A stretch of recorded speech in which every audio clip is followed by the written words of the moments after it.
하나님의 말씀은 갈라디아서 4장 1절에서 11장 말씀입니다. 제가 먼저 읽고 함께 교독하시겠습니다.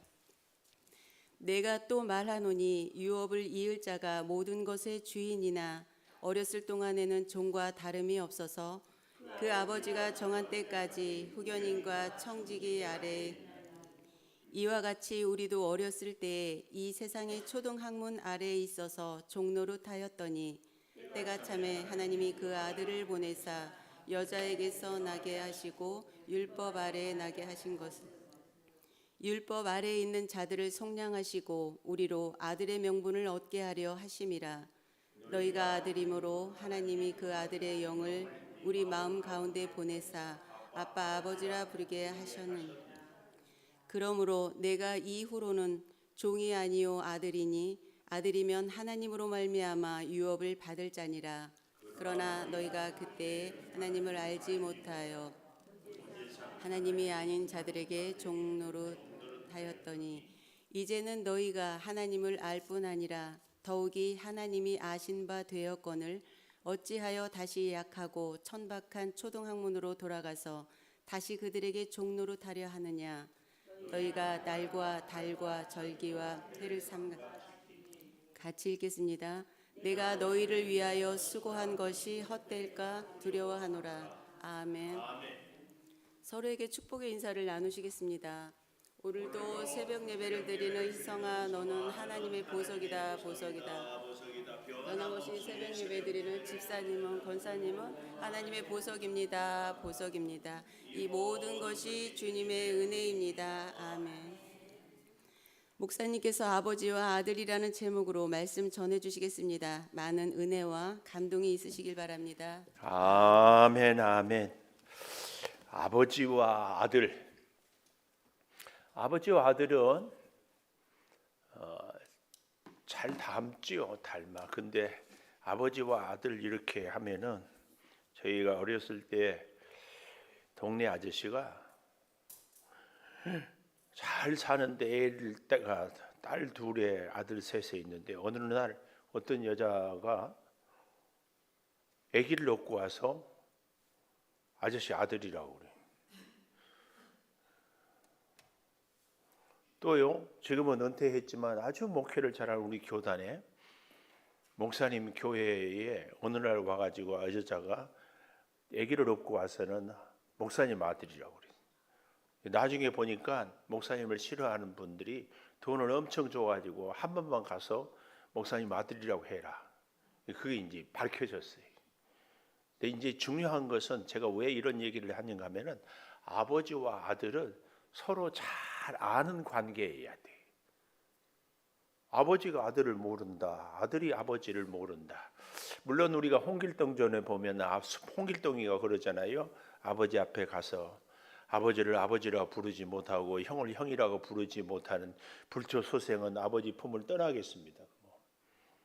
그렇기도 하기는 하지만 하여튼 중요한 것은 서로 잘 아는 관계가 건강한 바람직한 꼭 필요한 아버지와 아들 부모와 자녀 간의 관계가 돼야 돼요. 이번에 제가 자꾸 이제 저희 가정 얘기를 조금씩 하는 것은 이해를 돕고 그렇다고 해서 뭐 여러분 가정 얘기를 하면은 좀 그러니까 우리 딸아이가 뭐 몸이 안 좋아서 이렇게 하는데 저하고는 지금까지 전화 통화를 한 번도 안 해요.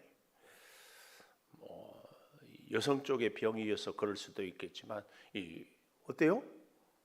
섭섭하기도 하고 뭐 그래도 별 일이 아니어서 다행이기도 하고 그렇죠? 여러분들이 어떤 일이 있을 때 저에게 얘기를 안 하고 어떤 선교회나 어떤 뭐 찬양대는 자기들끼리 이렇게 하고 그렇더라고. 그럴 때마다 섭섭해. 왜 그러냐면 어제도 어떤 분이 쓰레기를 청소하러 왔는데 저는요 모르는 전화가 오면 여러분은 전화를 받을 수도 있고 안 받을 수도 있고 그렇죠. 저는 안 받을 수가 없어요. 다 받아요. 왠 줄 아세요? 거기 창조교회죠. 주일날 예배 몇 시 있어요? 예배 시간을 묻는데 전화를 안 받으면 안 되기 때문에 저는 다 받아요. 근데 어제도 낯선 전화가 와가지고 그런 얘기를 하는 거예요. 우리 그 창조교회죠. 뭐 종이를 이 박스를 실러 갔대요.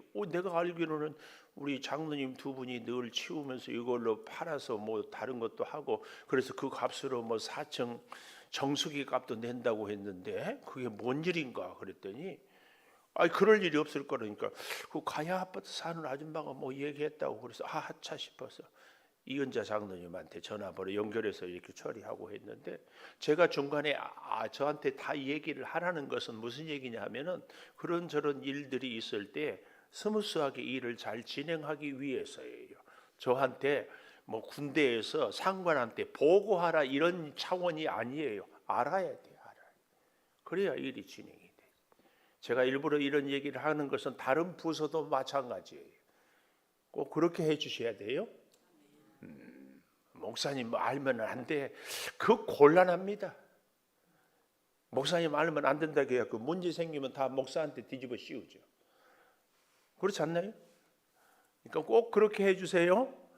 이렇게 얘기했는데도 여전히 자기들끼리만 톡하고 하는 분들은 나 몰라라 할지도 몰라요. 왜 이쪽 보고 얘기하냐고? 이쪽은 과거 얘기해도 시험 안 들 것 같아서. 이쪽은 몰라. 자, 어디까지 갔는지 모르겠어요. 아버지와 아들, 첫째, 종과 같은 아들이다. 그 말씀이에요. 종과 같은 아들. 1절에 보면 내가 또 말하느니 유업을 이을 자. 어제 저녁에 우리 남궁일 목사님이 이제 안수를 받아서 목사님이라고 여러분 다 해야 됩니다. 그래서 제가 이제 설교를 좀 부탁을 하려고. 왜냐하면 혼자 여러분 오면은 맨날 김은석 목사 설교 아무리 뭐 본문이 달라도 그 얘기가 그 얘기 같지 않아요? 그렇죠? 또 이쪽 보고 그 얘기가 그 얘기 같죠? 물론 하나님의 말씀이니까 듣고 또 듣고 그래도 하지만 그래서 좀 우리 다른 목사님들을 모시고 이렇게 하고 싶은데 그렇게 또 하기에는 여러 가지 좀 불편한 것들이 있더라고요. 여러분들이 모르는 그런 것들이. 그래서 이제 시켰는데 잘해요. 잘해. 그리고 저는 여러분에게 물을 때 답을 안 가르쳐 주는데 몇 년 살았어요 뭐 할 때 이렇게 손으로 이렇게 탁 하고 아이고 저 친구 눈치 있네 그러고 또 생글생글 웃고 하여튼 잘해서 그래서 앞으로 새벽 기도를 한 번씩 시킬까 하다가 그러면 여기서 자야 되잖아요. 그래서 안 되겠다. 수요 저녁이나 금요 저녁에 이렇게 그래서 앞으로 우리 남궁 목사님 설교 듣고 싶으면 저녁 예배에 좀 오십시오.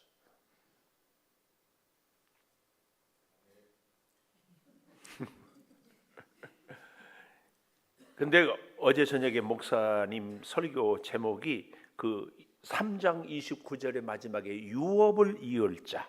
그 유업을 이을 자가 오늘 4장 1절에도 유업을 이을 자 이렇게 시작이 되고 있습니다. 유업을 이을 자가 누구예요? 아버지의 아들이에요. 근데 그 유업을 이을 자 되기까지 옛날에도 임금들도 이제 왕자들을 교육시키잖아요. 그 중에 또 꼭 왕을 시킬 사람은 누구라고 그래요? 세자. 그래 세자의 스승이 있어요. 오늘 이 말씀이에요. 아무리 아들이라도 여기 보면은 초등학문 3절에 있지요. 초등학문 아래에 있어서 종노릇 한다 이 말은 교육을 받는다 그 말이에요. 여기 초등학문을 옛날 성경에는 몽학 선생 이렇게 번역을 했어요. 이게 무슨 선생이냐면은 도련님이 이제 학교에 가면은 도련님 길을 갈 때는 파란 신호등을 보고 가야 됩니다. 화장실은 여기입니다. 선생님 보고는 꼭 90도로 배꼽 손하고 인사를 해야 됩니다. 친구들하고는 싸우지 말고 잘 지내야 됩니다. 도시락은 아무 때나 먹지 말고 점심시간에 먹어야 됩니다. 화장실을 가더라도 쉬는 시간에 가야 됩니다. 이런 걸 다 가르쳐요. 이게 초등학문이라 그 말이에요. 그렇게 다 배우고 나면 그 다음에는 옆에 도련님하고 따라다닐 종이 다닐 필요가 없어요. 그럼 이 초등학문은 뭐냐? 바울은 율법을 염두에 두고 이 얘기를 하고 있다. 그 얘기입니다. 그래서 이 종과 같은 아들은 초등학문에 종노릇하고 있어요. 그래서 3절 마지막에 보십시오. 종노릇하였더니 초등학문 아래에서 종노릇 이 2절에 보면 그 아버지가 정한 때까지 후견인과 청지기 아래, 또 3절에 보면 초등학문 아래, 또 4절에 보면 마지막에 율법의 아래, 또 5절에도 보면 율법 아래. 이 아래란 말은 무슨 말이에요? 율법, 초등학문 이런 것들로부터 컨트롤, 조정받는다, 그 얘기를 아래란 표현으로. 우리가 지금 요즘에 날씨가 추워지잖아요. 그러나 성전 안에 들어오니까 뜨뜻하잖아요. 난방을 했기 때문에. 그래서 우리는 어때요? 이 안에, 이것이 아래, 무더위에는 무더위 아래, 같은 표현입니다. 이 통치를, 지배를 받는다. 초등학문의 율법의 종노릇하는 종과 같은 아들이었어요. 그런 우리들. 그런데 어떻게 합니까? 율법 아래에 있는 자들을 이제 두 번째 보니까 종과 같은 아들의 명분을 얻게 해요. 5절 보십시오. 율법 아래에 있는 자들을 속량하시고 우리로 아들의 명분을 얻게 하려 함이라. 명분을 얻게 하려 함이라. 근데 그 명분을 얻게 하는 때가 있더라. 때가. 그 때가 언제예요? 4절에 보니까 때가 참해 그랬습니다. 때가 참해.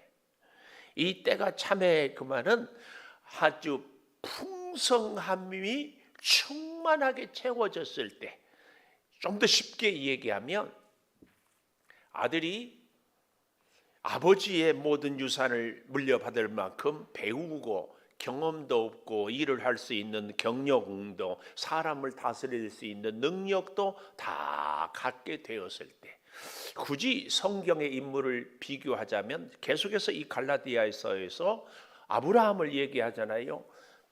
아버지 하나님의 말씀을 듣고 갈대아 우르를 떠나서 하란을 거쳐서 어디에? 가나안 땅에 들어가려고 하니까 하나님 말씀을 듣고 따라왔는데 가뭄이 들었습니다. 어떻게 해야 될까요? 기도하지 않았어요. 그리고 어디로 가버려요? 애굽으로 가버려요. 그리고 아내를 누이라고 하고, 그리고 또 애굽에서 나와서 구사일생으로 사는데 어떻게 합니까? 하갈 종을 통하여 이스마엘을 낳기도 하고 계속 이렇게 실수를 해요. 그러다가 100세에 낳은 아들 이삭을 하나님께 드리라고 그러니까는 아내 사라하고 의논도 하지 않고, 성경에 의논했단 말이 나오잖아요. 그리고 어떻게 해요? 하나님께 드리러 모리아산에 데리고 가요. 그 이후에 아브라함에게 다른 시험은 기록이 되어 있지 않습니다. 뭐예요? 유업을 이을 자 정도가 되었다 그 말이에요. 유업을 이을 자, 그 얘기입니다. 오늘 우리에게 있어서 아들의 명분을 얻게 될 때가 찼다 이 말은 하나님이 보시기에, 아니 아버지가 아들을 보기에 그 얘기입니다. 그래서요, 그 아들의 영을 우리 마음 가운데 보내사 아빠 아버지라, 그 아들의 영을 우리 마음 가운데 보내사 아빠, 하나님을 아버지라고 부르게 했습니다. 그러므로 7절 이후로는 종이 아니고 아들이면 하나님으로 말미암아 유업을 받을 자다. 아까 3장 29절 4장 1절에서는 유업을 이을 자라고 했는데 유업을 받을 자, 유업을 받을 자. 이때 저는 이제 이 유업을 이을 자, 유업을 받을 자를 이 본문의 표현을 보면서 여러분에게 질문을 한 가지 드리고 싶어요. 예수님이 우리를 위해서 죽으셨습니까? 대답을 안 해요. 이제 눈치가 이제 구단이 돼가지고. 예수님이 우리를 위해서 죽으셨습니까? 그래도 우리가 이런 말을 많이 듣지요. 예수님 우리를 위해서 죽으셨다 말도 하고. 근데 좀 더 정확하게 표현하면 예수님이 우리를 대신해서 죽었습니다. 이 표현의 차이가 그 말이 그 말 같은데, 예를 들면 아는 사람이 깜방에 갔어요. 이 날씨가 추워져요. 그러면은 속옷을 지어서 감방에 있는 그 죄수를 위해서 옷을 넣어주는 것. 그렇죠? 이건 위해서 우리 신앙의 선배들이 신앙의 이 핍박을 받아서 우리 주기철 목사님이라든지 이런 분이 갔을 때에 성도들이 목사님 추위에 몸 상하지 않도록 겨울에 두툼한 속옷을 해준답니다. 이럴 때는 목사님을 위해서, 그렇죠? 그러나 대신은 뭐예요? 목사님 나오고 내가 대신 들어가는 거. 이게 대신.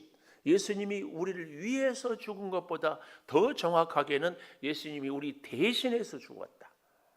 오늘 유업을 이을 자, 유업을 받을 자, 유업을 잇는다, 그 말은 물론 내게 자격도 있지만 어때요? 유업을 받는 자, 이 말은 전적으로 주는 자가 있어야 내가 받는 자. 이 차이도 우리가 좀 기억하면서 예수님이 우리를 대신해서 죽었다. 그런데 그 예수님이 우리에게 모든 유업을 주셔야 우리는 받는, 그러니까 내가 능동이 아니라 수동태의 모습을 우리는 기억을 해야 한다. 자, 그러면서요 굉장히 중요한 얘기가 오늘 여기 6절에 아들의 영을 우리 마음 가운데 보내사, 아들의 영, 아들의 영. 이렇게 됨으로 인하여서 이제 오늘 저는 여러분과 굉장히 많이 얘기하고 싶은 것이 9절이에요. 9절. 9절에 보면 밑줄을 좀 그었으면 좋겠어요. 이제는 너희가 하나님을 알 뿐 아니라 더욱이 하나님이 아신 바 되었다. 세 번째, 그래서 서로 아는 부자각 관계, 아버지와 아들, 아버지와 아들 서로 아는 부자 관계. 제가 오늘 서론에 전혀 한 번도 보지 못한 애를 안고 와서 아들이라고 한다. 요즘에는요 그런 거 신경 쓸 필요도 없어요. 옛날에는 DNA 검사가 없어서 그랬지만 머리카락 하나만 갖고 보내면 며칠 내로 나와요. 그래서 요즘에는 엉뚱하게 뭐 목사님 아들이다 이런 얘기들 이제 아무도 안 해요. 우리 걱정할 것 없어요. 다 이렇게 DNA. 근데 이제 오늘 우리가, 저는 이 갈라디아에서 제 개인적으로 가장 중요한 구절이 이 4장 9절이라고 생각해요. 내가 아버지를 아는 것, 아버지가 나를 아는 것, 이것이 서로 알아야 돼요. 일방적인 관계는 정상적인 관계가 아니에요. 제가 윤석열 대통령을 알아요? 윤석열 대통령은 저를 알까요? 몰라요. 이런 관계는 정상적인 아버지와 아들의 제대로 된 관계가 아니에요. 하나님과 우리와의 관계도 마찬가지죠. 하나님이 우리의 형편과 필요를 다 잘 알아요. 그래서 우리는 이 새벽에도 기도할 때 하나님 내 필요를 채워주시고 내 소원을 이루어주시고 내 문제를 해결해 주세요. 이렇게 기도하지요. 그리고 기도가 응답될 때 감사하는 거. 이 정도 되면 하나님 아버지 감사합니다. 제가 박수를 칠 때는, 근데 여기 일방적으로 하나님이 나를 알고 하나님이 나 필요를 채우고 하나님이 나를 보호해주고 이것으로 우리는 만족하지 말고 오늘 여기 9절처럼 하나님이 나에게 원하는 것은 무엇일까? 하나님이 나에게 부탁하는 것은 무엇일까? 하나님이 나로 하여금 이루고자 하는 일은 무엇일까? 이걸 알아야 돼. 그래서 제가 신앙생활을 할 때 교회 생활인데 내가 하고 싶은 것만 하고 내가 하기 싫은 것은 안 하고 이런 신앙생활은 곤란하다. 그러니까 어린아이의 신앙은, 어린아이는 어때요? 아직 돌 전에는 울고 먹고 싸고, 근데 계속 그럴 때는 편하게만 생각해. 우리는 어떻게 해야 돼요? 기업을, 유업을 받을 자의 수준이 돼야 돼요. 아멘 안 하네. 아멘 안 해. 아멘. 제가 프로야구를 굉장히 좋아해요. 이번에 오늘 뉴스를 보니까 NC의 이호준이라고 야구 선수가, 그 NC는 마산을 지역으로 하는 선수인데 그 창단할 때 선수였는데 드디어 감독이 됐어요. 근데 이 사람이 흔히 이런 얘기를 해요. 야구에서 타자는 이승엽 알죠? 타자는 이승엽, 투수는 선동열, 야구는 이종범, 인생은 이호준처럼 살아라, 이렇게 얘기해요. 이호준. 그런데 그분이 NC 감독이 됐어요. 그런데 그 감독 인터뷰를 읽어보니까 야, 그 전에 NC라는 팀이 우승할 때 이동욱 감독이라고 있었는데요. 서울 남대문구의 아주 훌륭한 믿음의 집사님이 그때 주장했는데 이호준. 근데요, 사람들이 다 이 사람을, 그리고 면접을 할 때에도 쫙 구단하고 자기하고 뜻이 잘 맞았어요. 그 중에 하나가 운동 선수라고 공부하지 않은 선수는 자기는 쓰지 않는다. 자기가 코치로도, 선수고 코치로 있을 때도 감독한테 건의해서 이 선수는 뺐어요. 이게 뭐냐면 태블릿 PC라고 알지요? 거기 보면은 상대방 투수 혹은 투수면 상대방 타자 뭐에 대해서 쫙 데이터를 준대.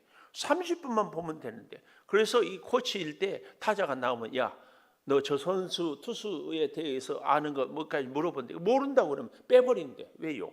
이 투수가 직구를 잘 던지는지 변화구를 잘 던지는지 시속은 몇 킬로 던지지 알고 들어가는 것과 모르고 들어가는 것은 전혀 다르다는 얘기야. 그 정도도 공부 안 하고 무슨 선수가 된다. 빼. 제가 굉장히 감명을 받았어요. 운동선수는 그저 운동만 잘했는데 공부하지 않은 선수는 자격 없다 그 말이에요. 그럼 연봉이 깎이지요. 하나님에 대해서도 마찬가지 않을까요? 하나님에 대해서 알고 하나님이 원하는 것을 행하고, 그래서 하나님께 코드를 맞출 때 하나님이 유업을 이을 자라고 복을 준다. 지금 갈라디아서는 그것을 얘기하는데, 유대인들은 구원을 받는데 할례가 있어야 된다. 그러면 예수님의 죽음 대신해서 죽는 죽음이 헛것이 되는 거예요. 죽을 필요가 없지. 그래서 바울이 길을 쓰고 로마서의 갈라디아서의 예수 구원을 말씀해요. 그런데 유대인들은 할례를 행해. 오늘 이런 우리의 믿음 생활들이 있다. 어떻게? 내가 하고 싶은 것만 하는 거예요. 내가 알고 싶은 것만 아는 거예요. 이게 안 돼요. 이렇게 중요한 말씀하면 또 표정이 또 참 묘해집니다. 부담스러워져. 기왕에 야구 얘기가 나왔으니 그 이호준 감독이 되는데요. 코치 때, 주장일 때 세 가지가 자기. 운동선수를 잘 알죠. 감독이라고 해서 선수들을 마음대로 할 수 없어요. 그런데 참 이상해요. 선수가 선수한테 얘기하면, 그래서 주장의 역할이 중요한데요. 이 이호준 선수일 때 세 가지를 금했대요. 첫째, 절대 불만을 얘기하지 마라. 불만을 하려면 감독이나 코치한테 해라. 왜냐하면 선수들은 한 30명, 40명 되는데 그 중에서 9명만 나가잖아요. 근데 자기도 나가고 싶어요. 그래야 안타도 치고, 그래야 인기도 올라가고, 그래야 연봉이 많아지니까. 우리는 좀 더 리얼하게 얘기해 보면, 나를 안 써주면 그만큼 내 돈을 뺏는 거예요. 그러니 돈을 뺐는데 불만이 있다 없다? 있지. 부부 사이에도 생활비를 많이 주니 안 주니 하고 난리인데, 그렇죠? 그래서 우리 남편들은 생활비 조금 주면 아주 무능한 남편이고 못된 남편이고 쳐다보기도 싫은 남편이고, 돈 많이 주면 엄청 멋지고 훌륭하고, 남편이 보여요, 돈이 보여요. 그렇게 우리 살잖아요. 근데 하물며 야구 선수들은 더 말할 것이 없어요. 자기를 자꾸 안 써줘. 그러니까 이 고참들이 주로 불평하겠죠. 에이씨, 잘하지도 못한 애를 보내네. 우리 감독이 영 실력 없어. 그 소리를 감독이 있는 데서는 못하고 선수들이 있는 데서 해요. 그러면은 팀워크가 깨지는 거야. 그래서 불만을 얘기하다가 들리면, 이 주장한테 걸리면, 권사님 300만 원 벌금이야. 그래서 실제로 막 아주, 그래서 팀이 절대로 불평불만을 못하게. 그러니까 팀이 딱 하나가 되는 거야. 같은 얘기도요, 이렇게 보면 나쁘지만 저렇게 보면 좋거든요.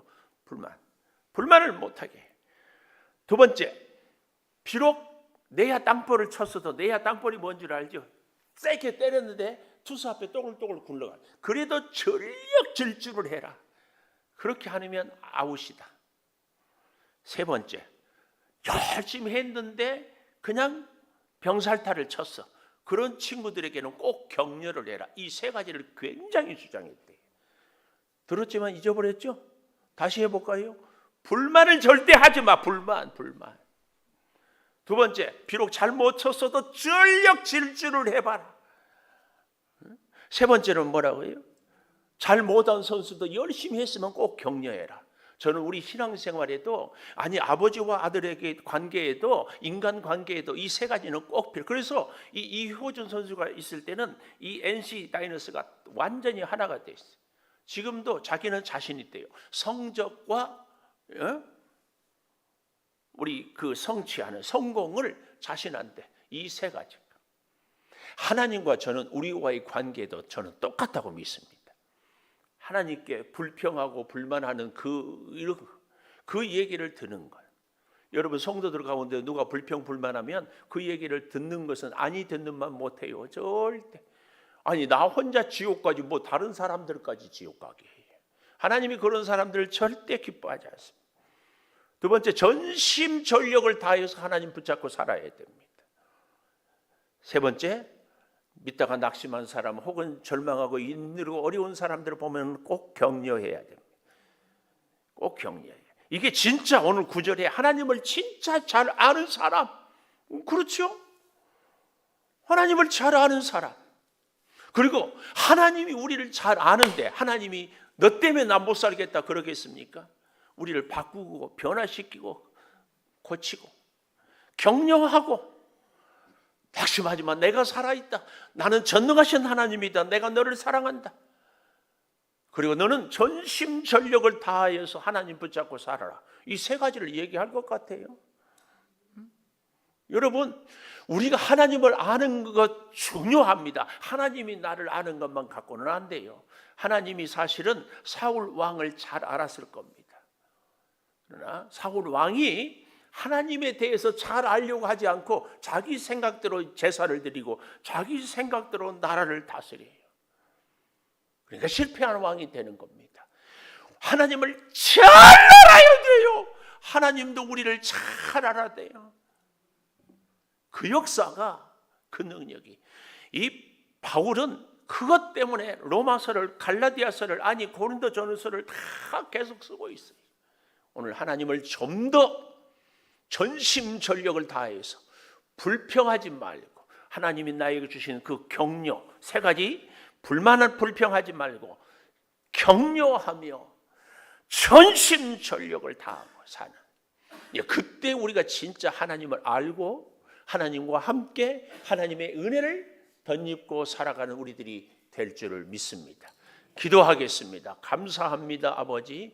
믿음으로 살아가는 우리들이 성령의 놀라운 능력과 역사를, 하나님이 우리를 아는 것처럼 우리도 최선을 다하여 하나님을 알기를 소망하며 살게 도와주시옵소서. 하나님의 축복의 그 유업을 받을 자는 초등학문 아래에 있는 자가 아니라 아들의 명분을 얻기 위하여서, 아들의 그 영을 통하여서 하나님을 아버지라고, 그래서 하나님을 잘 아는 사람인 것을 깨닫사오니 은혜로운 믿음으로 성령의 능력으로 살게 도와 주시옵소서. 지금은 우리 주 예수 그리스도의 은혜와 아버지 하나님의 무한하신 사랑과 성령의 감화 감동하심이 이제로부터 영원토록 함께 하시옵기를 간절히 축원하옵나이다. 아멘. 기도하십시오.